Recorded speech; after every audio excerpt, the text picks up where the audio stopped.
Well, before you get into the legal betting on football, there are some do's and don'ts in this world. And to better understand this, we bring in a sports handicapper known on Twitter as Old Man Who Bets, Geoff Sheasby, and the Director of Production and Analytics at the Quant Edge, Eliot Crist. Good to have you guys both in here.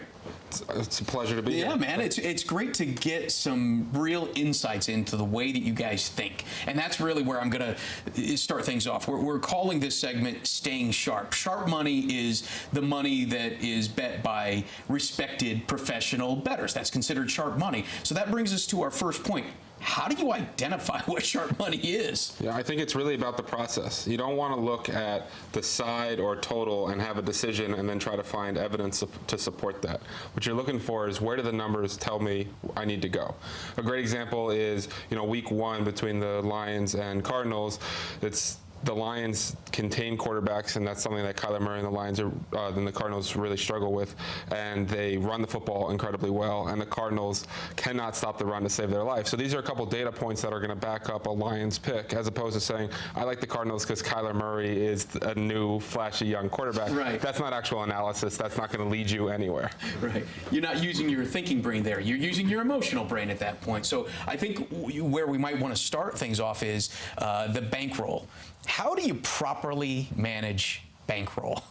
I think this is the most probably important thing for success. If you mismanage your bankroll, you can be a good bettor and lose all your money. So what a bankroll is how much money you're willing to lose throughout the course of the season. It's not how much money you have in your account at the time. So what you want to do from there is establish what your unit is, what your dollar amount bet is.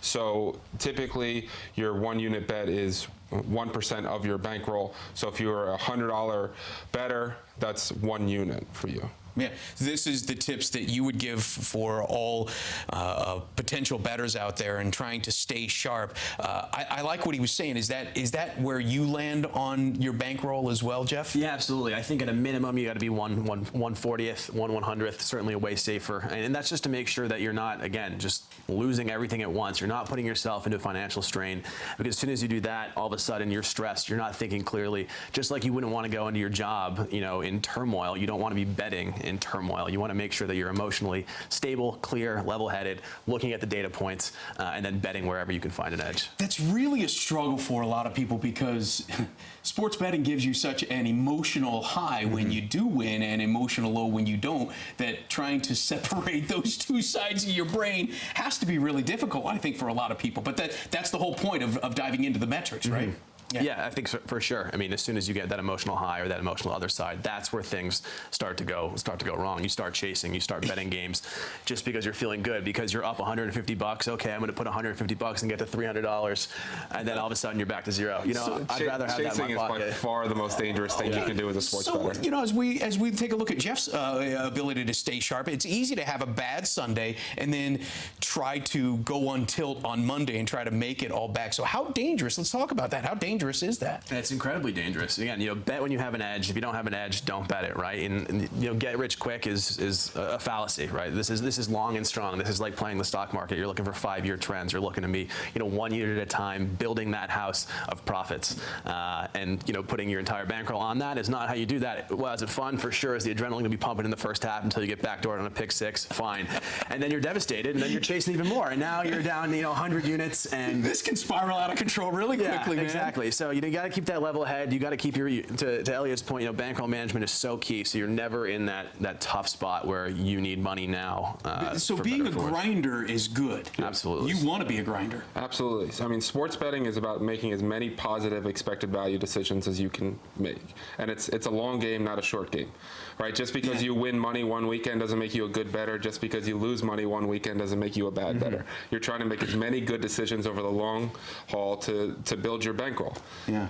I think for new bettors, it's so easy to go in and hit a quick 2-team parlay the first time you ever bet, and then you're like, wow, this is easy. I should win every time. And that expectation of winning every time. Let's friendly reminder: the best in the world are winning 60% of the time. Flip that around: the best in the world are losing 40% of the time. Right. We lose a lot, and that's okay, because it's expected. We live, we bet, we die. Something I always say to kind of just normalize it. The winning and the losing is part of life, just like death. It's the yin and yang of sports betting. Sometimes you're going to be in the black. You know, sometimes it's not going to be good. But I think, you know, you brought up a couple of really good points as well. Number one, do your research ahead of time. But there's also research that you do on the actual lines as well. What people don't realize is that lines change from place to place. So you might actually be able to get a better line or a more favorable line if you just kind of shop around to different books. Yeah, I mean, shopping around books for sure. I mean, the better the line, the more money you can possibly make, right?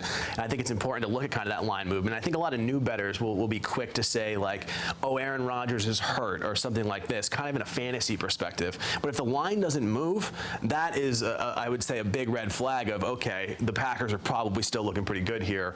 I mean, maybe Rodgers is a little bit too extreme of an example, but, you know, a key receiver or somebody else on those lines. Well, I mean, Rodgers is definitely going to move the line, but to that point, how much is he going to move the line? You know, if the Packers go from 7-point favorites to now it's a pick 'em, that's a 7-point line swing. So for you to say, well, I'm going to bet on the Bears because Aaron Rodgers is out, this is not information that just you have, right? You're not actually betting anything. You're not gaining an edge. Right. If you say, I think Aaron Rodgers is worth 10 points to a line, and there's 3 points of value here, you know, on the Bears, then okay, so you're starting to think like a sharp bettor.